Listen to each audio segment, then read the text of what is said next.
my personality is like, I don't give a fuck, but my anxiety be like, I do.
Happy birthday to me. What is up, guys? I am going to show you today how to open up your shower head. Now down here in Florida we have very hard water, and our shower heads get clogged up quite a bit with the hard water. So I'm going to show you this here. There's my shower head. Now if I turn this on, you're going to see it doesn't come out of all the holes. It's real weak. You know, some of them are spraying sideways. I don't know how good you can tell, but the lighting here isn't great. Hey, let me try something. There. Okay, probably still can't see.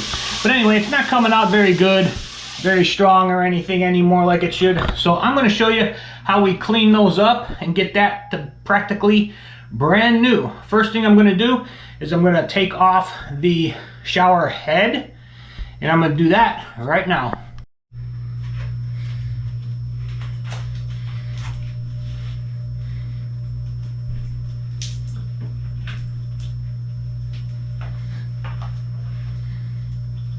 Okay guys, once you get this off, you're going to want to take this screen out of the top of the head. Make sure you clean it up nice and clean. You should be able to see right through it.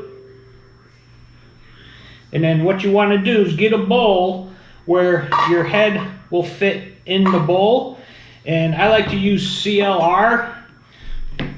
So what we're going to do here is we're going to put a little bit at the bottom of the bowl just so it gets on, it'll get on the heads down here.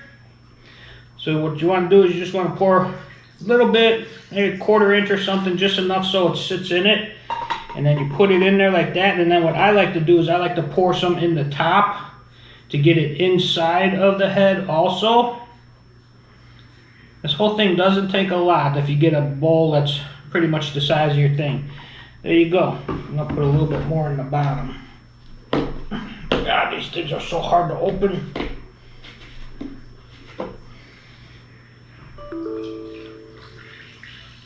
Alright, there we go. Now those heads, all those little jets, the heads are sitting in the CLR. So what I'm going to do is I'm going to leave those sit probably for like a day, because I got other showers that I could use. I'm going to leave this sitting here for about a day, and then when I come back, I got this little shower head cleaner kit. I'm going to show you how to use that to clean out all the individual jets that are on the bottom of this head. So I will be back with you either in a couple hours or tomorrow, and I'll show you how we finish this up. Put it back on, it'd be good as new. The next morning. What's up, guys? Well, it's been a day since I've had this thing, this shower head sitting in the CLR. So now what I'm going to do, the next thing that you need to do is you need to rinse it out. Just take it in the sink and rinse it off with some water. You can see how dirty that is in there. I'm just going to rinse it off here.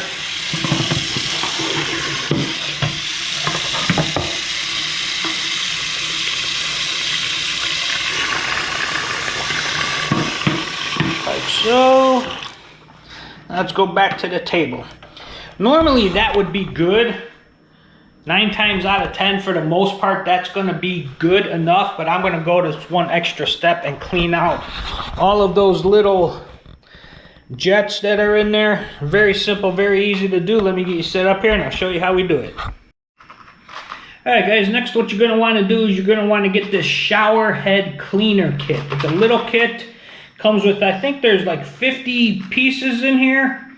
Now I just used to use a small, like micro eyeglass screwdriver to go and poke all these things out, but this comes with a nice little brush.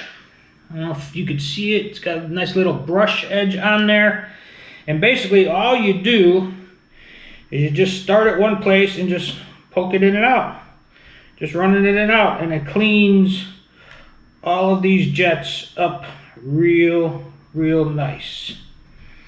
So I'm going to be doing this for the next probably 15 minutes. And here we go.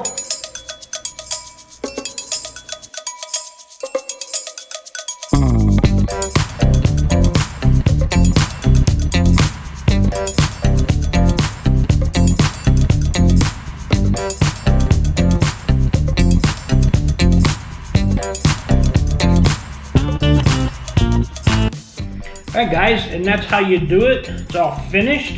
Now all you do is you take your little screen here, you put it back in the top of the shower head, and then we go back in and we just put this back on. See you in there.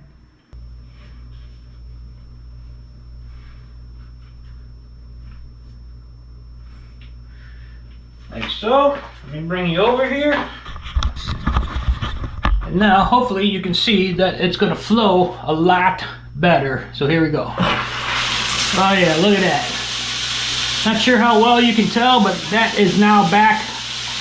They're all coming out straight. It's going to be a nice rain flow again, at least for a little while until they get clogged up again. Then you do it again. It's an ongoing thing down here in Florida. You have to keep on cleaning those like every couple months, because they do get that hard water in there. They do get corroded. That's it. And these things you can throw away. They're like a one-use thing. But these are actually kind of cool. These are actually kind of cool. They actually clean them out pretty good. A couple of them still had a little bit of calcium in there. So once I popped it in there, it broke it loose, came out. Shower head cleaner off of Amazon. Look them up. Pretty cool. All right, guys. Later. Alright guys, here's the second brake stopper light thing that I got for the Honda. Both of these ones that I got, this black one here and this white one, said it's an exact fit for my particular car. Neither one of them fit. This one does not snap into the brake pedal either. So instead of going through all this kind of stuff to try to find the right part, what I'm going to do, I have this steel stick right here. It's a putty type of thing. You take it, you mix it together, and then you put it on and it dries hard as steel. So what I'm going to do is I'm going to take a little bit of this, I'm going to put it around this whole piece right here, and then I'm going to go in the car and I'm going to press it into place on the brake pedal, and then once this dries it should seal it in place, hopefully. So that's what I'm going to do here. I'm just going to take a little bit of this here, doesn't need a whole lot, and then you go and you mix it up like so, the black and the gray. You got to get it mixed up good. It's going to turn like a dark gray color, which you can see it's actually starting to do that right now. And then once you get that mixed up good, you only have about 10-15 minutes, probably not even that, maybe 10 minutes before to start hardening up. So see, now what I'm going to do is I'm just going to take this and run it around here like so. That's probably way too much. me try to thin this out a little bit, make it more of a tube type of a thing. Wrap it around like so. That should probably be good there. And I'll go in the car and I will smash this into the hole. I'm not going to show you because it's very cramped in there. Just trust me, I know what I'm doing. I'll show you when I'm done. 11 minutes later. Alright guys, well I got it in there. Wasn't that easy. I'm hoping that's going to take. I will find out in about an hour or so once that dries. But this stuff actually does work pretty good, called Steel Stick. It's an epoxy type of thing. It does work pretty good in most things you use it for. Not really sure if that's going to work in there like that, but I'll figure it out. But it's in there right now. It's got to dry for a little while. I'll check it later, make sure it's in there good and tight. If not, I'll try to come up with something else. Later, guys. And that's what I did this week. Fought the world just to feel unique. Screamed at the walls till my voice was weak. And that's what I did this week.